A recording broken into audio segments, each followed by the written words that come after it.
ఓం నమ శివాయ, శ్రీమాత్రే నమః. ఇప్పుడే ఎస్పీ గారు బ్రీఫ్ చేశారు. ఈ క్షణానికి బ్రహ్మోత్సవాలు స్టార్ట్ అయ్యి 5 రోజులైంది. 2,59,050 మంది భక్తులు స్వామివారి అమ్మవారి దర్శనం చేసుకున్నారు. నిన్న కూడా 69,000 మంది భక్తులు దర్శనం చేసుకున్నారు. నిన్న రాత్రి శివస్వాములు ఎక్కువ మంది దర్శనం చేసుకున్నారు. కైలాస ద్వారం ద్వారా ఇప్పటికే 18,000 మంది మనకి కైలాస ద్వారాన్ని క్రాస్ అయ్యారు. కాబట్టి సాయంత్రానికి మరింత భక్తులు రాక శ్రీశైలానికి ఎక్కువ అవుతుంది. దానికి తగ్గ ఏర్పాట్లన్నీ కూడా చేస్తూ ఉన్నాము. ఇప్పుడే అన్ని ఏరియాస్ని కూడా ఇన్స్పెక్ట్ చేసి రావడం జరిగింది. పాతాళగంగా బాతింగ్ గేట్ దగ్గర కూడా హోలీ బాత్కి చాలా ఎక్కువ మంది వస్తున్నారు. ఇప్పటి వరకు సుమారు 75,000 మంది అక్కడ పుణ్యస్నానాలు చేశారు. వారికి కూడా ఏర్పాట్లు ఏ విధంగా ఉన్నాయి అన్నది పరిశీలించడం జరిగింది. శానిటేషన్ విషయంలో కానీ, డ్రింకింగ్ వాటర్ విషయంలో కానీ, టాయిలెట్స్కి కంటిన్యూస్ రన్నింగ్ వాటర్ సప్లై అవ్వడానికి మెడికల్ క్యాంప్స్ 24/7 రన్ చేయాలి. ఆర్టీసీ ఫ్రీక్వెన్సీ ఈరోజు మీరు చూస్తే ఎవ్రీ 5 minutesకి నంద్యాల ఒక బస్సు వెళ్తుంది, కర్నూలు ఒక బస్సు వెళ్తుంది. అదర్ ఏరియాస్ కూడా ఫ్రీక్వెన్సీ చాలా హై ఇంప్రూవ్ అయింది. అండ్ శివరాత్రి రోజు కూడా మనకు 1,800 ఏపీఎస్ఆర్టీసీ బస్సెస్ వచ్చే అవకాశం ఉంది. అండ్ కేఎస్ఆర్టీసీ తర్వాత తెలంగాణ ఆర్టీసీ కలిపి మరో 1000 బస్సెస్ వస్తాయి. అంటే దగ్గర మన ఆర్టీసీ బస్సెస్ 2,800 నుంచి 3,000 బస్సెస్ వచ్చే అవకాశం ఉంది. వాటన్నింటికి కూడా పార్కింగ్ ప్లేసెస్ ఏ విధమైన సదుపాయం ఉంది అన్నది కూడా మొత్తం ఇన్స్పెక్ట్ చేసి ఒక coordination meeting police, forest, Devasthanam and district అడ్మినిస్ట్రేషన్తో coordination meeting కూడా కండక్ట్ చేసుకున్నాం. మనం 13th, 14th, 15th, 16th ఎటువంటి టోల్ వసూలు చేయట్లేదు. And 13th, 14th, 15th, 16th night time కూడా మనం గేట్స్ అన్నది ఫ్రీగా నైట్ టైం కూడా మనం ఎలో చేస్తున్నాం. నైట్ టైం ఎలో చేసేటప్పుడు ప్రతి ఒక్కరూ జాగ్రత్తగా గమనించాలి. ఇది wild life area, wild life animals versus men conflict అనేది ఉండకూడదు. కాబట్టి రూట్లో ఖచ్చితంగా 30 km/h వెళ్ళాలి.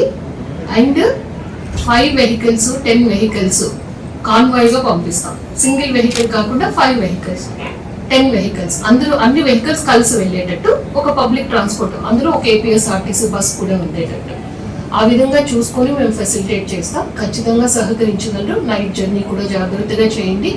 ఎందుకంటే నిన్ననే కొన్ని వీడియోస్ చూశాను. కొన్ని టైగర్స్ ఆన్ ద జర్నీ కూడా విట్నెస్ చేసిన వీడియోస్ కూడా కొన్ని కలెక్టర్కి వాళ్ళు పంపించారు. కాబట్టి ఎక్కడ కూడా టైగర్స్ కానీ అదర్ యానిమల్స్ కానీ చిన్న ఇంజరీ కూడా కాకుండా జాగ్రత్తలు తీసుకుని night time journey 13th, 14th, 15th ప్రాపర్గా చేయడానికి కూడా ప్రతి ఒక్కరూ సహకరించాలి. దానికి కూడా డిస్ట్రిక్ట్ అడ్మినిస్ట్రేషన్ నిర్ణయం తీసుకున్నాం. తర్వాత డ్రింకింగ్ వాటర్ మనం 2 liters, 5 liters వాటర్ బాటిల్స్ ఉండడం వల్ల కష్టం అవుతుంది క్యారీ చేయడము. 1/2 liter వాటర్ బాటిల్ కూడా అలౌ చేయమన్నారు. సో దానికి కూడా ఫారెస్ట్ డిపార్ట్మెంట్ నుంచి గాట్ ద పర్మిషన్. నిన్న ఆఫ్టర్నూన్కే 1/2 liter వాటర్ బాటిల్స్ కూడా చేరాయి. ఇవన్నీ కూడా క్యూ లైన్లో ఎమర్జెన్సీస్ని బేస్ చేసుకుని అందరికీ కూడా అందివ్వడం అన్నది జరుగుతుంది.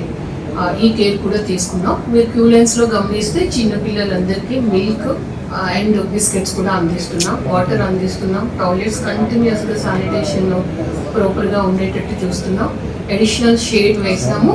శివరాత్రికి 1,50,000 మంది భక్తులకు అనుగుణంగా ఏర్పాట్లకి పీస్ఫుల్గా స్మూత్గా నిన్న ఎంత స్మూత్గా దర్శనం జరిగింది మీ అందరూ చూశారు. మొన్న 71,000 మంది దర్శనం చేసుకున్నాం. ఉన్న రోజులు కూడా అంతే ప్రశాంత వాతావరణం మన బ్రహ్మోత్సవాలు జరగడానికి ప్రతి ఒక్కరూ కూడా సహకరించాలని నేను మనస్ఫూర్తిగా కోరుతున్నాను. మేడం, ఈరోజు శివస్వాములకు లాస్ట్ శివస్వాములు రద్దీ ఎక్కువైపోతుంది. కంపార్ట్మెంట్స్లో కానీ క్యూ లైన్స్లో కానీ అటు చంద్రావతి కళ్యాణ మండపంలో ఎటువంటి చర్యలు తీసుకున్నాం? చంద్రావతి కళ్యాణ మండపం నేను ఎస్పీ గారు స్వయంగా చూడటం జరిగింది. మనకి 4 compartments హోల్డింగ్ ఏరియా ఉంది.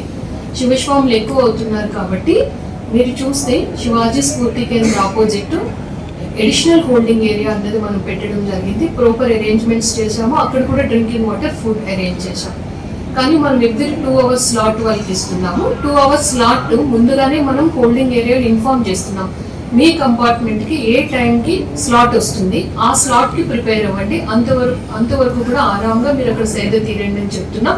దానికి శివ భక్తులు నిన్న చాలా బాగా సహకరించారు. మొన్న ఇంకా మరింతగా సహకరించారు. ఈ రోజు కూడా అటువంటి సహకారం వాళ్ళ దగ్గర నుంచి అందుతుంది. ఆ స్మూత్ మూమెంట్ అండ్ చక్కటి స్పర్శ దర్శనం వాళ్ళకి చేయడానికి తగు ఏర్పాట్లు చేశాం. చివరిగా మేడం, మహాశివరాత్రి వచ్చే భక్తులకు ఏం చెప్పాలి? బ్రహ్మోత్సవాలు భక్తులకు ఏం చెప్పాలి? మహాశివరాత్రి మనము ఉదయం 2:20 మనకి దర్శనం ప్రారంభమవుతుంది. సుమారు పాగా అలంకరణ సమయం, స్వామివారి నైవేద్యం, ఉత్సవం సమయాన్ని మేము 4 గంటలు తీసుకుంటే మహాశివరాత్రి రోజు 20 గంటలు భక్తులకి దర్శనం ఇవ్వడానికి మేము కోఆర్డినేషన్ మీటింగ్ అనేది పెట్టుకున్నాం. 20 గంటల్లో గంటకి మనం 6,000 కానీ చేస్తే 1,20,000 మంది భక్తులకు దర్శనం ఇవ్వగలం.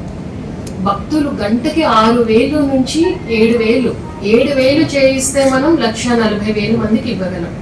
కాబట్టి ఖచ్చితంగా భక్తులు సహకరించాలి. స్మూత్గా అంటే సెకండ్ స్పాట్లో స్వామివారిని అలా దర్శనం చేసుకుంటూ, అమ్మవారిని దర్శనం చేసుకుంటూ ఫాస్ట్గా మూవ్ అవ్వాల్సింది ఉంటుంది. ఆ 20 గంటలు ఏ విధంగా 1,40,000 మంది వరకు ఫెసిలిటేట్ చేస్తాము అన్న దానిపైన నిన్న డ్రై రన్ చేసాము, నిన్న ఈవినింగ్ అంతా. ఈరోజు కూడా మరొకసారి team of officers and endowment department కలిసి మరొక డ్రై రన్ చేస్తాం కంటిన్యూస్గా శివరాత్రి ముందు రోజు వరకు.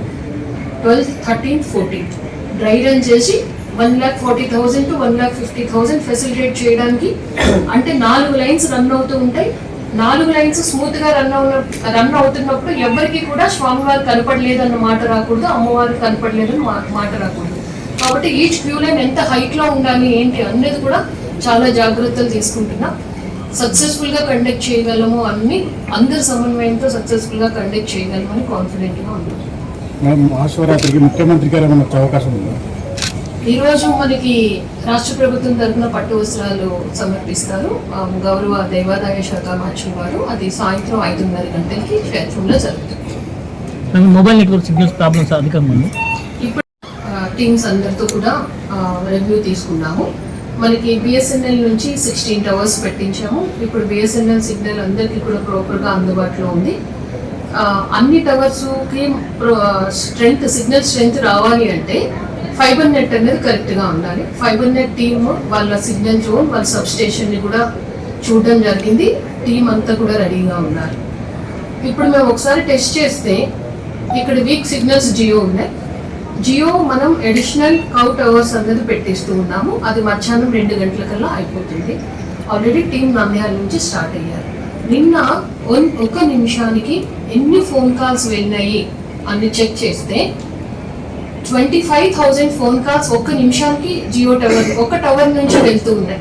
అంటే ఎంతమంది పీపుల్ ఉన్నారు ఏంటి అన్నది మనకు అర్థమైంది. కాబట్టి జియో స్ట్రెంగ్త్ అన్నది పెరగాల్సిన అవసరం ఉంది. ఎయిర్టెల్ సిగ్నల్స్ కూడా వీక్ ఉంది. ఆ ఎయిర్టెల్ టవర్స్ కూడా ఇప్పుడే మనకి మూవ్ అయినాయి. అవి కూడా క్షేత్రానికి వచ్చినప్పటికీ 2 గంటలు అవుతుంది, మధ్యాహ్నం 2 గంటలు. సో మనకి ఈవినింగ్ ఇప్పటి వరకు ఉన్న స్ట్రెంగ్త్ కి అదనంగా మేము వాళ్ళు రిక్వెస్ట్ చేసింది 3 lakh పీపుల్ ఎటువంటి ఇబ్బంది లేకుండా ఫోన్ యూజ్ చేసుకోగలగాలి అని. ఈవినింగ్ 4 o'clock నుంచి సిగ్నల్ స్ట్రెంగ్త్ అనేది మన క్షేత్రంలో మెరుగుపడుతుంది.